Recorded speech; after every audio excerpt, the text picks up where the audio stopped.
How are you feeling? Mentally or physically? No, I'm good. I'm good. All good. All is well. Just a little scared. Got to take care of myself in a better way. Sleep, eat, hydrate, do a lot of things that I probably wasn't doing at a high level. But was happy to get the win tonight, and ultimately like to play better. We want to play better. We're striving to play better, and the fact is we're 3-0, and we're not that thrilled. And that's something that hopefully is a good thing as you head into SEC play. Talk about the offensive line right now. What's the message to those guys after there's so many different kinds of mistakes? We need to play a lot better. We need to play a lot more physical. We need to play a lot smarter. We can't have snaps go over the quarterback's head. And at the end of the day, that's something that we need to evaluate, going into this week. And, we just can't have it. We can't lose 40-something yards in offense and stall drives. We actually overcame one. But we just can't have those things, and I know he knows that. But at the end of the day, this is a results-based industry, and how we end up doing things is how we do everything. And we can't let it continue. So disappointed with some of that, but I was really pleased with Jagger's response. In the second half, played better, settled down. But at the end of the day, we can't keep doing this to ourselves. Talk about how can you guys get Dane and Barry involved? I know you're running plays for them, but Mark said it has to happen. When you don't execute, doesn't matter if you don't run the right route, if we don't block, we don't throw it to them correctly. I'm not going to just hand anybody the ball. It's about everybody doing it on the right page at the right time, all the things doing it right. And at the end of the day, the guys that get the football are the guys that are going to do things right all the time. In practice and in games, they're going to show up, the ball will find them. I'm not going to force feed anything right now. So at the end of the day, we have to execute better, and then things will happen. If we block and don't take a sack on a play action pass, then Darren will be catching a 20-yard out cut. We'll give up a sack. We throw and catch the Dane 2 times, we miss him. Whatever it is, chemistry-wise, we're not hitting them. We're not making that play. And if we execute better, the ball will find many more targets and we'll find everybody's hands. But until then, we need to execute better. Ray was a 1,000-yard rusher at Vandy, but he's turning into quite a weapon receiving out of the backfield. Is that something you knew about him, or is he just part of the offense? He's got great hands. He's got a good feel in the pass game. He does a great job in the screen game. He's just got a good feel and he's got good hands. So that's somebody that I think a few of our backs can catch the ball out of the backfield. He's done a nice job so far, and was happy with some of the production that he had given us in the pass game so far. And we wanted to open up the game with it. And then he makes an unbelievable individual effort on the 1 3rd down, he and Devin, to get us out of a sack. That should have been a sack. And they get us. The players made plays. I'm surprised that happened, because you're talking about 2 transfer kids who've never played together that much, and yet they've done that. They've done that quite often throughout training camp, throughout spring training. Like when we're in 2-minute drills and we're throwing the football, they've had a really good chemistry together. They're just throwing and catching, finding each other. Those type of plays. That's not the first time that's happened, which is cool to see.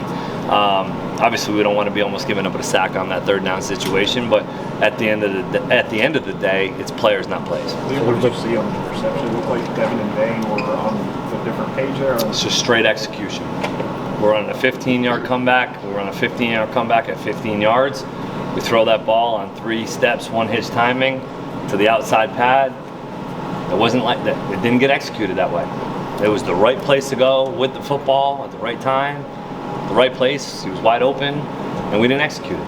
And at the end of the day, we don't start executing, this stuff's going to bite us in the butt when we start playing better football teams. Do you see any evidence of that in practice? Are the guys making the right plays in practice? Yeah, there's times I think, we have some instances of losing our minds in situations. It just happens, and it can't continue to happen and us to overcome and go win football games. So I thought we had a good week of practice. Coach Stoops echoed that to the guys in the locker room, that we had a good week of practice. We get in the games and do things that we don't do all throughout the week of practice. It's a little frustrating. The tight ends had a good night tonight. They had a ton of usage 2 years ago in the red zone when you were here, not as much last year. Is that something that can continue to see them ahead of the game? Yeah, if they continue to do the right things on the field throughout the week of practice, they'll get more opportunities. 2 years ago, you also had that scare against Chattanooga, and we got up to a frustrating 3-0 start as well. But is this similar to that at all? Is there any similarities between this go-around and 2 years ago?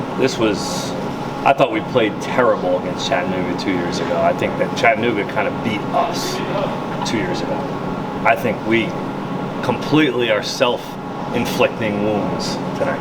I mean, just like the first 3 games in general. Then. Yeah, I think it's a similar, outcome, but I don't know if it's necessarily the team that we're playing beating us. I think it's a lot of it self-inflicted wounds that we need to fix in a hurry. How did you feel just procedurally from the box tonight? Couple more, and then we're gonna. I thought it was good. I mean, I thought the guys did a nice job from the sidelines. I thought the players did a great job communicating up to the box.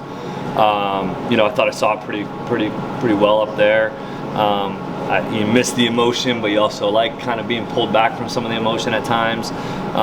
We'll evaluate it, more so over the next couple of days here as a staff and see if that's something that Coach Stoops and I and our offensive staff want to continue to do. But it was a good time to trial it out.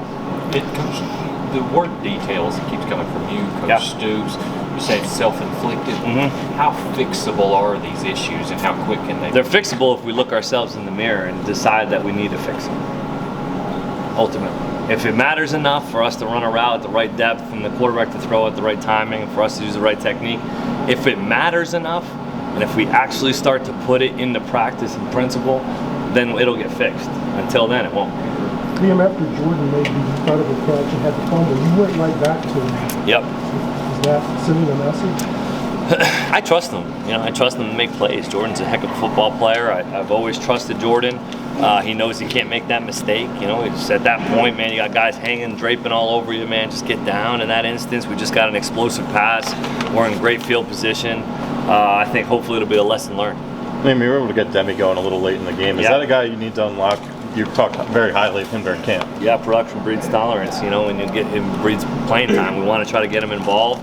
But when we're not executing on first and second down, we want to be able to get him involved. When we run 50 plays again, it's extremely difficult, and we really wanted to get a lot of guys involved. But when you don't execute in the first, second quarter, it's hard to get everybody involved, right? We have a lot of good football players, man. I want every single kid on this offense to touch the football and help us win games. But if we don't execute on a play-by-play basis, it's really hard to do so. But I was excited and happy to see Demi get involved for sure. Last one. Coach, how does it impact your play calling when you have running backs and tight ends who can catch passes? Yeah, it helps for sure. I mean, it's just more eligibles that can, impact the game, right? It's not like they're not just blockers, they're not just runners. Those guys can impact the football game in a positive way. Hopefully, continuing to do so in the pass game. Devin obviously trusts them. At the end of the day, you can call so many plays for people to get touches, but I'm not the one throwing them the football. Coach, Devin trusts.